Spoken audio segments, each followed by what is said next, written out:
गीता भी अन्य शास्त्रों की तरह ही सामान्य शास्त्र है, तो आप गीता घर में पड़े पड़े धूल खाती रहेगी लाल कपड़े में लपेटे हुए, और आप जो है उसको कभी देखेंगे ही नहीं। फिर मरणासन अवस्था में रहेंगे तो उस लाल कपड़े के साथ ही आपके सिरहाने पर रख दिया जाएगा, मानो वो परकोलेट होके आपके ब्रेन में घुस जाने वाला है ज्ञान, धीरे धीरे रिस्क घुस जाएगा, ऐसा शायद धारणा होगी कि यहाँ रख देते हैं, बगल में रख देते हैं।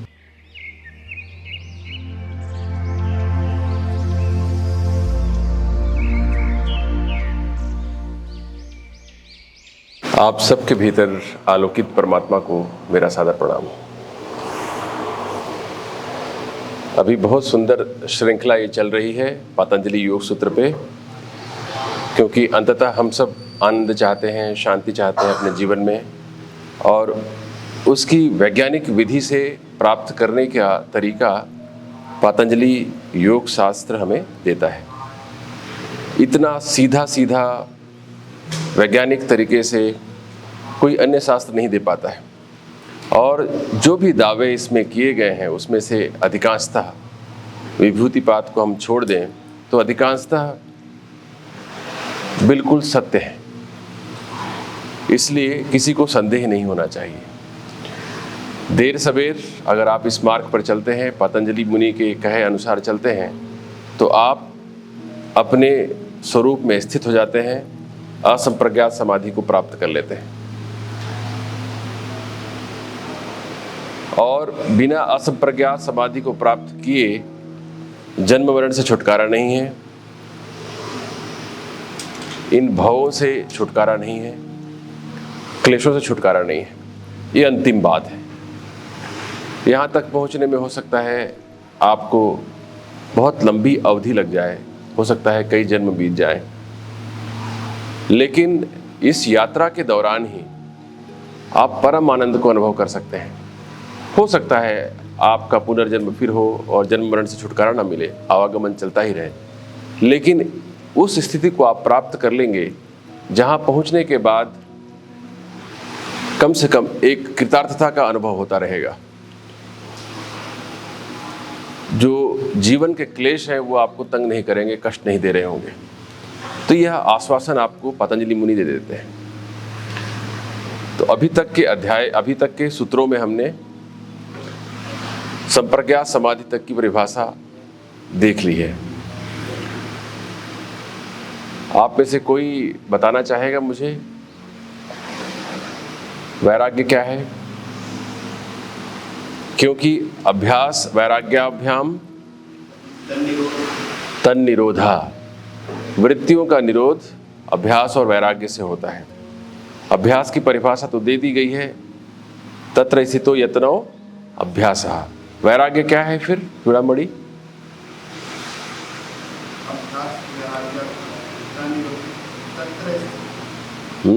परिभाषा में मत जाओ, शब्दों में मत उलझो। मैं बार बार कहता हूं ना, आप श्लोकों को, सूत्रों को याद करने की चेष्टा में मत रहो, बहुत उलझने की जरूरत नहीं है। वैराग्य का क्या सीधा सीधा अर्थ समझ में आता है, सिंपल सी परिभाषा, राग से मुक्त होना। और राग की परिभाषा क्या है? सुखा अनुशयी रागः, सुख के प्रति जो चिपकाहट पैदा होती है उसे राग कहते हैं। तो राग का विपरीत विराग, वैसे विपरीत नहीं है वो, राग की अनुपस्थिति का नाम वैराग्य है। लेकिन जो परिभाषा पतंजलि मुनि आपको देते हैं वो दूसरी है। वो कहते हैं देखे हुए और सुने हुए और अनुभूति में आए हुए विषयों के प्रति वितृष्णा का हो जाना वशीकार नाम की संज्ञा है, इसे ही वैराग्य कहते हैं। ठीक है ना? जो भी आपने आज तक भोगा है, देखा है, सुना है, या अनुभूति में कभी आया है आपके, या कल्पना में कभी आया है, जो वैराग्य की पराकाष्ठा में होते हैं, वो कहते हैं कल्पना में कभी सोचा हो आपने कुछ सुख भोगने के बारे में, उसकी भी निवृत्ति हो जाए तो वैराग्य हो गया। इसको कहते हैं अपर वैराग्य, श्रेष्ठ वैराग्य से थोड़ा सा छोटा वैराग्य। यह भी आ जाए तो बहुत बड़ी बात है, नहीं है बात? क्योंकि सारी उहापोह, हमारी दौड़ भाग जो है इन्हीं सब के प्रति है, इन्हीं सुखों को भोगने के लिए है। तो यह भी आ जाए तो बहुत बड़ी बात है। कम से कम आपका जंजाल खत्म हो जाएगा, आपका मन जो है 90% से ज़्यादा खाली हो जाएगा। जैसे ही ये वैराग्य पैदा हुआ, मन खाली हो जाएगा। और अभ्यास करते चले गए तो आत्मबोध जब होगा आपको, तो गुणों के प्रति भी वितृष्णा हो जाती है। जो तीनों गुण हैं उनके प्रति भी वितृष्णा हो जाती है। तब कहते हैं कि पर वैराग्य हो गया, श्रेष्ठतम वैराग्य। चित्त एकदम शांत हो जाता है, विराम प्रत्यय, बिल्कुल शांत हो जाता है चित्त,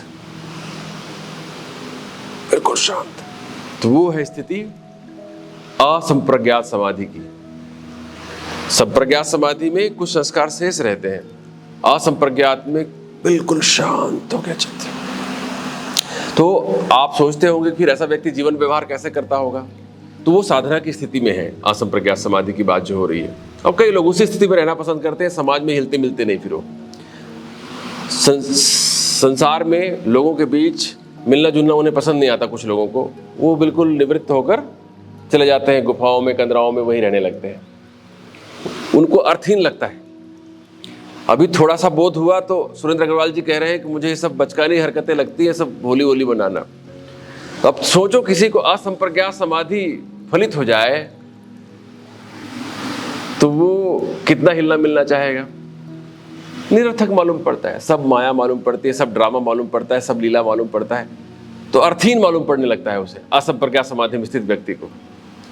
लेकिन फिर भी सभी की परवरिश अलग अलग तरीके से हुई होती है। तो कई में करुणा का भाव इतना प्रबल होता है, वो चले आते हैं जगत में, दो चार लोगों को और तार दें, उनके साथ में रह के उनको तार दें। तो वो तारने में लग जाते हैं, फिर बोलते हैं वो, अन्यथा बोलने का भी मन ना करे। जो असंप्रज्ञात समाधि में स्थित हो जाए उसे तो बोलने का भी मन ना करे। सब विराम, न केवल चित्त का विराम बल्कि शरीर में भी विराम। वाणी भी अब मुखरित नहीं होना चाहती, जिह्वा भी अब आराम करना चाहती है। कुछ नहीं रखा, स्पष्ट बोध हो गया, क्लैरिटी आ जाती है, एकदम क्लियर दिखाई पड़ता है। तो असंप्रज्ञात समाधि में स्थित व्यक्ति पूरी क्लैरिटी के साथ में समाज के बीच में होगा। वो निरंतर एक स्मृति बनी रहती है। अभी आगे के सूत्र में हम पढ़ेंगे स्मृति क्या है। निरंतर स्मृति बनी रहती है, बैक ऑफ द माइंड में ऑलवेज इट इज देयर कि ये लीला है, मैं दृष्टा हूं। दृष्टा दृश्य विवेक पूरी तरह जागृत होता है। अखंड विवेक है जागा, हमारे ध्येय गीत में है ना, अखंड विवेक। खंडित नहीं होता, वो भूलता नहीं कभी भी, वो जागता रहता है। विवेक का होने का मतलब है सावधान होना, जागृत होना। जो जागा हुआ है हर समय सतर्क है, लापरवाही नहीं है बिल्कुल भी, ठीक है। और जागना ही उपाय है। अज्ञान का पर्दा चीर के अखंड जागा, ठीक है ना। तो असंप्रज्ञात समाधि तब फलित होती है जब पर वैराग्य फलित हो जाता है। और पर वैराग्य का अर्थ है जब आपको स्वयं का बोध होता है तो गुणों की तृष्णा का भी अभाव हो जाता है ना, बिल्कुल लगाव नहीं रह जाता। अभी ये मत सोचिएगा कि वो बड़ी ही नीरस अवस्था होगी, शुष्क अवस्था होगी, कोई रस नहीं होगा वहां पर। ये आप अभी आरोपित मत करिए इस कल्पना को, है ना। नहीं तो आपको लगेगा कि अरे ऐसी स्थिति में क्या मतलब है। बहुत लोगों को लगता है ये तो बड़ा ही बेकार जगह है, ऐसी स्थिति को क्यों प्राप्त करना जहां पर कुछ भी रस नहीं है। ये आश्वासन मानिए कि इस रस से कई गुना अधिक मन आनंदित रहेगा और शांत रहेगा। अभी जो आप दृश्य और सुने हुए चीजों के भोगों में जो आसक्ति है, उससे जो सुख मिलता है उससे कई गुना अधिक, ठीक है ना। ये आश्वासन है आपके लिए। अच्छा, अब संप्रज्ञात समाधि किसी की सिद्ध हो गई है, अब उसकी मृत्यु हो जाती है, असंप्रज्ञात नहीं हो पाया, तो क्या होता है? क्या होगा उसका? पहले हमने गीता के अध्यायों में पढ़ा है कि जो व्यक्ति आधे में छूट जाता है जिसका कार्य, उसको ऐसा जन्म मिलता है जहां पर वो अपनी साधना को आगे बढ़ा सके। ये आश्वासन गीता में श्री कृष्ण महाराज दे देते हैं आपको, ठीक है ना। ये आश्वासन बहुत स्पष्ट रूप से दे दिया है ना। क्योंकि आप सामान्य कोई व्यक्ति बोले तो ना माने, श्री कृष्ण बोल रहे हैं आप तो मानेंगे, क्योंकि जिन्होंने गीता की रचना की है वो पूरी प्रमाणिक बातें कहेंगे। तो प्रमाणिक बातें कह रहे हैं कि आप बिल्कुल भी घबराए नहीं। अगर बीच में छूट जाता है आपका अभ्यास, आपकी साधना, संप्रज्ञात से असंप्रज्ञात में प्रवेश नहीं कर पाए आप, तो आप घबराइए नहीं। आप ऐसे कुल में, ऐसे परिवार में जन्म लेंगे जहां पर आपके लिए कंड्यूसिव एनवायरनमेंट रहेगा, अनुकूल वातावरण रहेगा, जिससे कि आप अपनी साधना को और आगे बढ़ा सकेंगे। ठीक हो गया। तो ऐसे जो लोग जन्म लेते हैं उनके लिए भव प्रत्यय होता है। उनके लिए असंप्रज्ञात समाधि में क्या कारण होता है? जन्म लेना ही कारण होता है। बस जन्म लेना है, बस उनको जन्म लेना है, बाकी अपने आप मिल जाना है सब कुछ। आपने इतना कर लिया है ना इस जीवन में, अगले जन्म में केवल जन्म लेना है, भव प्रत्यय। तो ऐसे व्यक्ति जो होते हैं ना विदेह अवस्था में रहते हैं, वो जब जन्म लेते हैं तो प्रकृति लीन होते हैं, प्रकृति लय, ये दो शब्दों का प्रयोग करते हैं पतंजलि मुनि।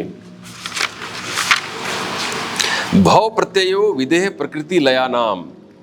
जो विदेह और प्रकृति लीन रहे हैं उनके असंप्रज्ञात समाधि लाभ में यह जन्म ही कारण है। ठीक है ना, यह जन्म ही कारण है। विदेह अवस्था में रहते हैं ऐसे व्यक्ति। तो आप देखते होंगे बहुत लोगों के बारे में आप सुनते होंगे या सुना होगा कहानियों में, कथाओं में, कि वो जन्म लेने के बाद से विचित्र अवस्था में रहते थे।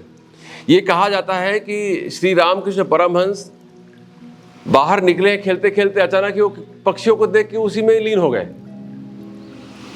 पक्षी उड़ रहे हैं, उसको देख के भाव समाधि लग गई। वो देखते देखते इतने तल्लीन हो जाते थे कि वो भूल जाते थे स्वयं की अवस्था को। अचानक खेलते खेलते भूल गए और ऊपर देख रहे, बस आकाश को निहार रहे हैं यूं।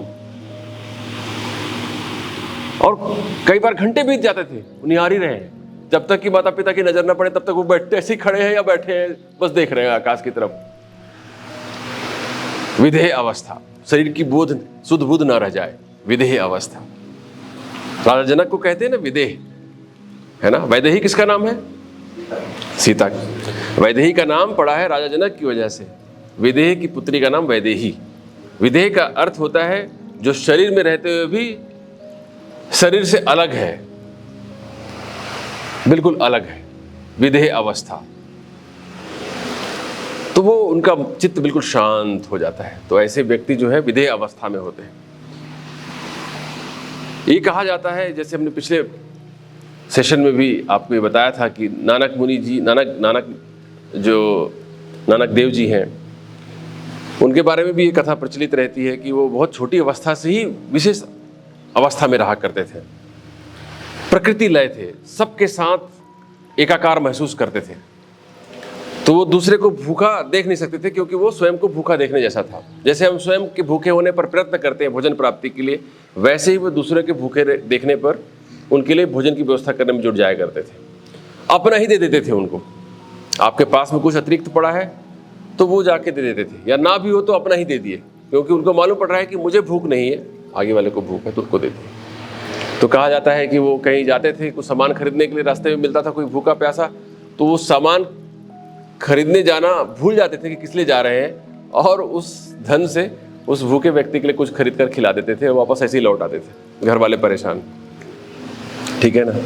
तो कई बार ऐसा करें तो लोग सोचते हैं कि विक्षिप्त है, दिमाग फिरा हुआ है बच्चे का, इलाज कराओ इसका, साइकेट्रिस्ट के पास ले जाओ, न्यूरोलॉजिस्ट को दिखा दो, है ना। बहुत बार ऐसा होता है। अब ऐसा कोई बर्ताव करे जो सामान्य सांसारिक नियमों से अलग हो तो पागल ही महसूस होगा ना। यद्यपि हम सब पागल हैं, दूसरे अर्थों में तो आध्यात्मिक भाषा में हम सब पगलाए हुए हैं। जो भी संत है जिसने स्वयं को प्राप्त कर लिया है, उस व्यक्ति से आप पूछेंगे तो वो कहेंगे आप पागल हो। वो कहेंगे कि तुम्हें दिखाई पड़ता है कि इन सुखों के पीछे तुम भागते हो और उसके बाद दुखी होते हो, फिर भी भागते रहते हो, तो तुमसे बड़ा पागल कौन। ऐसे ही कहेगा कोई भी संत जाएंगे किसी के पास तो सब उन्हें पागल कहा करते थे। लेकिन वो विदेह अवस्था में रहते थे, प्रकृति लय थे शुरुआती उम्र से ही। बहुत सारे लोग, इसीलिए देखना आप शंकराचार्य जी हो गए, संत ज्ञानेश्वर हो गए, बहुत छोटी उम्र में उन्होंने बोध प्राप्त कर लिया था, क्योंकि उनके लिए भव प्रत्यय था। ये जन्म लेना ही मात्र कारण था। ऐसा नहीं है कि उनके पास वैसी साधना की उनकी आवश्यकता ना पड़ी हो, लेकिन वो इतनी रैपिडली ग्रो कर जाते हैं उसमें, वो अक्रम हो जाता है। प्रायः हर चीज क्रमिक होता है, उनके लिए अक्रम इवोल्यूशन हो जाता है। बाईपास करके बाईपास बन जाता है, तो शहर कैसे बाईपास हो जाते हैं। अभनपुर के पास बाईपास बन गया है तो तुरंत ही 5 मिनट में आप क्रॉस कर जाते हैं, जिसमें आधा घंटे लगते थे। धमतरी के साथ वैसे ही हो गया है, अब आधा घंटे आपको वेस्ट हुआ करता था। तो ऐसी अक्रम हो जाता है, बाईपास हो जाता है। तो भव प्रत्यय, तो आप कभी भी निराश ना हो अगर इस जीवन में आप उस अवस्था को प्राप्त नहीं कर पा रहे हैं जहां आप पहुंचना चाहते हैं, किसी भी कारणवश। शरीर हो सकता है कारण हो, शरीर अक्षम हो, बीमार हो, पारिवारिक परिस्थितियां ऐसी हो, कार्यस्थल में कुछ ऐसी परेशानियां चल रही हो, तो आप निराश दुखी ना हो बिल्कुल भी। ये पूरा आश्वासन है। एक जन्म लेना पड़ेगा और बात बन जाएगी। ठीक है ना? अच्छा, ये तो भाव प्रत्यय हो गया जो पहुंचे हुए उनके लिए। और जो लोग नहीं पहुंच पाए संप्रज्ञात समाधि तक, कोई है क्या संप्रज्ञात समाधि वाला यहाँ पर? कोई नहीं है। तो हम सब एक ही जगह पर, एक ही नाव में बैठे हुए हैं। ठीक है ना? तो अगर संप्रज्ञात समाधि में आप नहीं पहुंचे हैं तो आपके लिए क्या उपाय है वो बताते हैं। उसके लिए उपाय प्रत्यय है, उपाय करना पड़ेगा, साधना करनी पड़ेगी। कैसे होगा? श्रद्धा वीर्य स्मृति समाधि प्रज्ञा पूर्वक इतरेशाम। अन्य साधकों की श्रद्धा वीर्य स्मृति समाधि और प्रज्ञा के सहारे असंप्रज्ञात समाधि होती है ना? उपाय बता दिया। पहले तो बता दिया कि भाई भाव प्रत्यय से उनको असंप्रज्ञात समाधि मिलती है जिन्होंने पहले ही संप्रज्ञात समाधि प्राप्त कर लिया है। अब हम जैसे नाचीजों के लिए भी कुछ उपाय बता दिया है पतंजलि मुनि ने। इनको एक बार प्रणाम कर लिया जाए पतंजलि मुनि को। ठीक है ना? तो पतंजलि मुनि कहते हैं कि श्रद्धा जगाओ। श्रद्धा का क्या अर्थ होता है? श्रद्धा क्या अर्थ होता है? श्रद्ध में सरित है, सत्य सहित। रित का अर्थ होता है सत्य। श्रद्धा, सत्य को धारण करना। ये सामान्य आध्यात्मिक परिभाषा हो गई। और दूसरा जो परिभाषा, जो ज्यादा व्यवहारिक परिभाषा है, वो है रुचि की वस्तु या व्यक्ति पर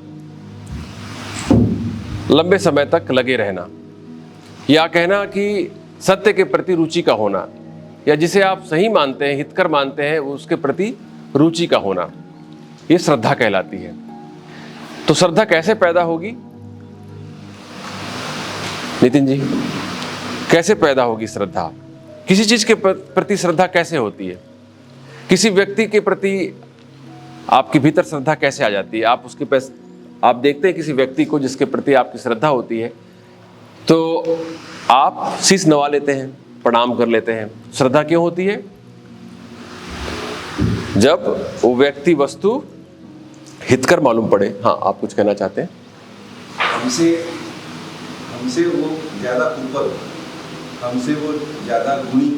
हाँ, तो अपने आप ही श्रद्धा पर। बहुत सुंदर। हम उस व्यक्ति वस्तु या परिस्थिति के प्रति श्रद्धावान होते हैं जैसा हम अपने जीवन में चाहते हैं और अभी वो हमारे पास नहीं है, या जहां पर लाभ बुद्धि होती है उसके प्रति श्रद्धा हो जाती है। तो आप योग के प्रति श्रद्धावान कैसे होंगे? आप देखना, जितने भी शास्त्र होते हैं उनके पहले महात्म्य सुनाया जाता है। जैसे भागवत आप सुनेंगे तो भागवत का महात्म्य सुनाया जाता है। आपको नहीं सुनाएंगे तो आपकी लाभ बुद्धि नहीं होगी। आप बैठ के ठीक से सुनोगे नहीं, आप भाग जाओगे आधे में उठ के। मोबाइल में फोन आ रहा है, ऐसा उठाए और निकल लिए धीरे से पीछे से, है ना, कोई कॉल आ रहा है करके आप भाग लोगे। ऐसा होता है ना, बहुत बार ऐसा होता है कि हम उठकर चले जाते हैं चुपके से, बहाना मार के। श्रद्धा का अभाव। तो श्रद्धा का भाव पैदा करने के लिए महात्म्य सुनाया जाता है। गीता महात्म्य, गीता के बारे में महात्म्य क्या सुनाया जाता है? गीता के बारे में ये कहा जाता है कि गाय है सारे उपनिषद, अर्जुन जो है वो बछड़ा है, और श्री कृष्ण जो है दूहने वाले हैं, और जो दूध मिल रहा है वो क्या है? गीता का ज्ञान है। गीता का ज्ञान है। तो अब लोग सोचते इतना उपनिषद नहीं पढ़ना पड़ेगा, अब झंझट खत्म, अब उपनिषद पढ़ने की आवश्यकता नहीं है, महाभारत रामायण कुछ पढ़ने की आवश्यकता नहीं है, ब्रह्मसूत्र कोई पढ़ने की आवश्यकता नहीं है, प्रस्थान त्रयी में से तीसरे भाग को पढ़ लो, बस बात बन जाएगी, है ना। मोक्ष की प्राप्ति में प्रस्थान त्रयी कहा जाता है। सुना है आपने कभी प्रस्थानत्रयी के बारे में? वानप्रस्थ आश्रम में प्रवेश करने के पहले, या कहें कि आप इस जन्म मरण से मुक्ति चाहते हैं अगर, तो आपको प्रस्थानत्रयी पढ़ना पड़ेगा, ऐसा कहा जाता है ज्ञान मार्ग में, शंकराचार्य जी के मार्ग में। उसमें 3 शास्त्र आते हैं, उपनिषद है, ब्रह्मसूत्र है और भगवत गीता। तो जब कोई आपसे कहे कि सबका सार इसी में समाया हुआ है गीता में, तो आप बहुत प्रसन्न होते हैं और गीता के प्रति श्रद्धा का भाव उदय होता है, तो आप गीता को पढ़ने लगते हैं, है ना। अगर आपके मन में आ गया कहीं से, या आपकी धारणा बन गई कि गीता भी अन्य शास्त्रों की तरह ही सामान्य शास्त्र है, तो आप गीता घर में पड़े पड़े धूल खाती रहेगी लाल कपड़े में लपेटे हुए, और आप जो है उसको कभी देखेंगे ही नहीं। फिर मरणासन अवस्था में रहेंगे तो उस लाल कपड़े के साथ ही आपके सिरहाने पर रख दिया जाएगा, मानो वो परकोलेट होके आपके ब्रेन में घुस जाने वाला है ज्ञान, धीरे धीरे रिस्क घुस जाएगा, ऐसा शायद धारणा होगी कि यहाँ रख देते हैं, बगल में रख देते हैं। हमारे अस्पताल में भी बहुत सारे लोग किताबें ला के रख देते हैं, अन्य अन्य धर्म ग्रंथों को ला कर रख देते हैं और सिरहाने में रख देते हैं। शायद ये धारणा होगी, वहाँ से रिश्ता हुआ, धीरे धीरे करके प्रवेश कर जाएगा ज्ञान। ऐसा संभव होगा शायद, मुझे तो नहीं पता, ऐसा संभव नहीं है मेरे ख्याल से, जितना विज्ञान का मुझे ज्ञान है।